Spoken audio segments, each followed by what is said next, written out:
नमस्कार दोस्तों, आर्या सक्सेस मंत्र में आपका स्वागत है। झारखंड समान ज्ञान का यह सेट 17 है। तो अगर आप इससे पहले सेट 16 तक का वीडियो नहीं देखे तो डिस्क्रिप्शन में लिंक दिया हुआ है, वहाँ से आप जाके देख सकते हैं।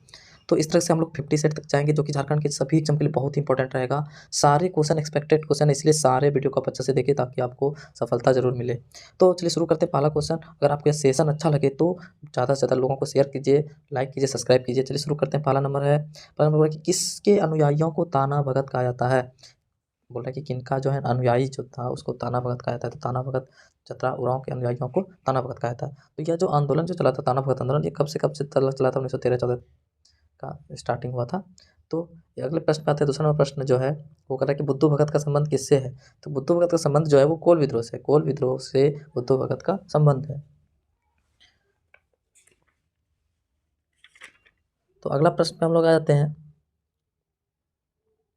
तीसरा नंबर क्वेश्चन है कि पायराइट्स फास्फेट एंड केमिकल कारखाना, पायराइट फास्फेट एंड केमिकल कारखाना कहाँ स्थित है? तो ये सिंदरी में है। सिंदरी धनबाद, सिंदरी धनबाद, धनबाद का सिंदरी में है स्थित।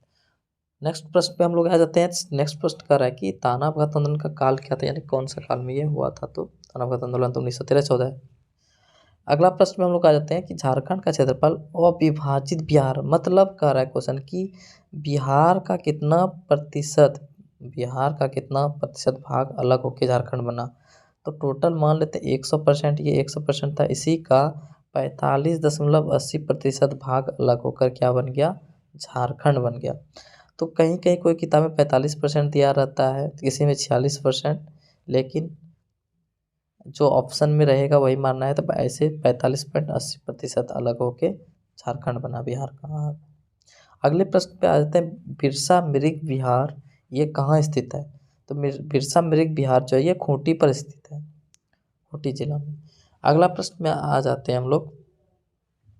तो खूंटी के बारे में बताते हैं कि खूंटी और लोहरदगा, लोहरदगा ये दोनों जिला जो है झारखंड का यही तो मात्र जिला है जो कि किसी अन्य राज्य के बॉर्डर से नहीं लगता है।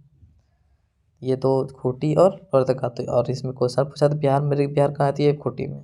अगले प्रश्न में आते हैं। 7वां नंबर प्रश्न है कि किसने मुगल अफगान संघर्ष, मुगल अफगान संघर्ष कब हुआ था? तो 1530-40 के बीच हुआ था। तो बोल रहा है कि किसने मुगल अफगान संघर्ष के दौरान झारखंड क्षेत्र का कई बार उपयोग किया। तो वो शेरशाह सूरी ने, शेरशाह सूरी ने क्या किया? मुगल अफगान जो संघर्ष चला था उस समय इसका झारखंड क्षेत्र का बहुत बार उपयोग किया। अगले प्रश्न पे हम लोग आ जाते हैं। अगला प्रश्न कर रहा है कि किस विद्रोह का मुख्य कारण राजा जगन्नाथ सिंह द्वारा शोषण तथा उसके अंग्रेजों का पिछलग्गू होना था। बोल रहा है कि कौन सा जो विद्रोह हुआ था उसका मुख्य कारण जो था राजा जगन्नाथ सिंह का द्वारा शोषण और उसका अंग्रेजों का पिछलग्गू होना था। तो वो विद्रोह हुआ था। तो वो विद्रोह का मुख्य कारण यही था। अगले प्रश्न पे हम लोग आ जाते हैं कि अगला प्रश्न नंबर कर रहा है कि 1820-21 ईस्वी में मेजर रफरेज तथा 1837 ईस्वी में कैप्टन विल्किंसन के नेतृत्व में किस विद्रोह को दबा दिया था। बोल रहा है कि 1820-21 में मेजर रफरेज, ठीक, और 1837 में किसने? कैप्टन विल्किंसन ने जो इसने नेतृत्व किया था, कौन सा विद्रोह को दबाया था? तो इसका आंसर हो जाएगा हो विद्रोह, हो विद्रोह को ही दबाया था। तो कब कब दबाया था? 1820-21 में और 1837 में। 1837 में किसने दबाया था? विल्किंसन ने।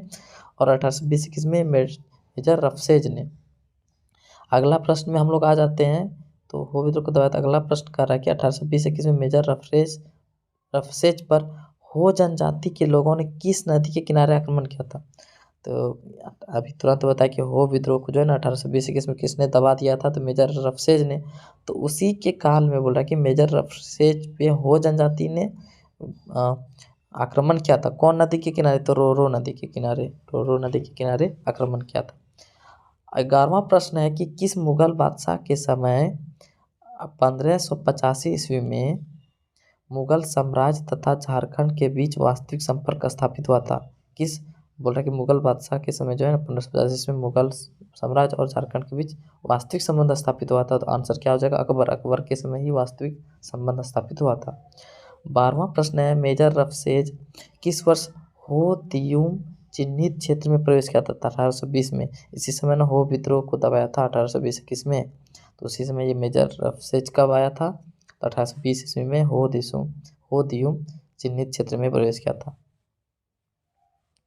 अगला प्रश्न में हम लोग 13वां नंबर प्रश्न कर रहे हैं कि अकबर के किस सेनापति के नेतृत्व में मुगल सेना 1585 ईस्वी में छोटा नागपुर खास के नागवंशी शासक मधुकरण शाह यानी मधु सिंह को मुगलों का अधीनस्थ बनाया था? क्वेश्चन को समझना है। फिर से बोला कि अकबर का कौन सा सेनापति का जो नेतृत्व किया था जिसमें मुगल सेना ने 1585 में छोटा नागपुर खास के नागवंशी शासक मधुकरण शाह को मुगलों का अधीनस्थ मतलब मुगल के अधीन कर लिया था मधुकरण शाह को। तो आंसर क्या होगा उसका? तो यानी अकबर का कौन सेनापति कौन था उसमें? शाहबाज खां कम्बू, शाहबाज खां कम्बू। नेक्स्ट प्रश्न में आते 14 नंबर प्रश्न कर रहा है कि नागवंशियों के प्रथम राजा कौन था? नागवंशी का बहुत इंपॉर्टेंट प्रश्न है कि नागवंशियों का प्रथम राजा कौन था? फनी मुकुट राय था। 15वां प्रश्न में हम लोग आ जाते हैं। 15वां प्रश्न क्या कह रहा है देखते हैं कि 15वां प्रश्न कह रहा है कि 1616 ईस्वी में कर नहीं देने के कारण किस महाराजा को जहांगीर ने ग्वालियर के किले में कैद किया था? मतलब 1616 में कर नहीं देने के कारण, याद रखना, कर नहीं देने के कारण किस महाराजा को, झारखंड का ही महाराजा था तो यानी जहांगीर ने ग्वालियर के किले में कैद कर दिया था। ग्वालियर के किले में जहांगीर ने, तो क्या होगा? दुर्जन शाह, महाराजा दुर्जन शाह। इसके बारे में और एक पॉइंट बताते हैं कि हीरे का पर्की, झारखंड में हीरे का पर्की किसे कहता था? तो यही है दुर्जन शाह, हीरे का पर्की था।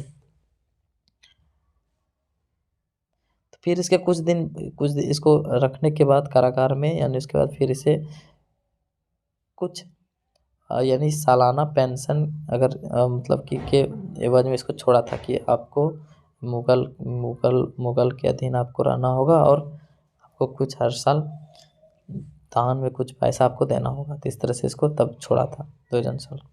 अगले प्रश्न पे आते हैं हम लोग 16वां प्रश्न।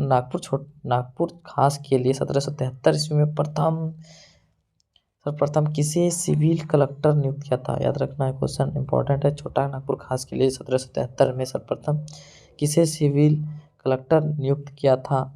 तो आंसर क्या होगा? एस.जी. विटली। अगले प्रश्न में हम लोग आते हैं क्षेत्रफल की दृष्टि से झारखंड का सबसे बड़ा जिला कौन है? क्षेत्रफल की दृष्टि से झारखंड का सबसे बड़ा जिला कौन है? तो पश्चिमी सिंहभूम। अनसुता लकड़ा किस खेल से संबंधित है? 18वां प्रश्न है कि अनसुता लकड़ा जो है वो किस खेल से संबंधित है? आंसर इसका क्या हो जाएगा? हॉकी। अगले प्रश्न में आते हैं 19वां नंबर प्रश्न क्या है कि झारखंड का द्वितीय राजकीय भाषा क्या है? अगर प्रथम राजकीय भाषा पूछेगा तो हिंदी फर्स्ट, और सेकेंड पूछेगा तो उर्दू। तो इसका आंसर क्या हो जाएगा? उर्दू। नेक्स्ट प्रश्न में हम लोग आ जाते हैं 20वां और अंतिम प्रश्न है क्षेत्रफल की दृष्टि से झारखंड का सबसे बड़ा प्रमंडल कौन है? तो उत्तरी छोटा नागपुर। तो हम बताए हैं इससे पहले वाला वीडियो में कि झारखंड में कुल कितने प्रमंडल है? 5। कौन कौन? उत्तरी छोटा नागपुर, दक्षिणी छोटा नागपुर, संथाल परगना, कोल्हान और है पलामू। तो क्वेश्चन बोला अगर पूछेगा कि झारखंड का सबसे बड़ा प्रमंडल तो उत्तरी छोटा नागपुर, और सबसे छोटा पूछेगा तो पलामू। सबसे छोटा प्रमंडल कौन है? तो पलामू। ये था टॉप 20 क्वेश्चन जो कि झारखंड के सभी एग्जाम के लिए बहुत इंपॉर्टेंट क्वेश्चन है। आप हर एक वीडियो को देखिए, आपको 100% सफलता मिलेगी। तो उसके बाद मैं बहुत जल्द जो है डिटेल्स भी पढ़ाऊंगा। ये तो सेट है, टॉप 50 सेट को हम सोचता हूँ कि पढ़ा लूँ ताकि एग्ज़ाम अगर नज़दीक में आ जाए तो आप आराम से उस एग्ज़ाम को क्वालिफाई कर सको। उसके बाद फिर मैं डिटेल में भी पढ़ाऊँगा जब जेपीएससी का बैच स्टार्ट करूँगा। तो आप हर एक वीडियो को अच्छे से देखिए। अब वीडियो क्लास तक बनने के लिए आपका बहुत बहुत धन्यवाद। फिर से नई वीडियो के साथ फिर हाजिर होंगे, तब तक के लिए धन्यवाद।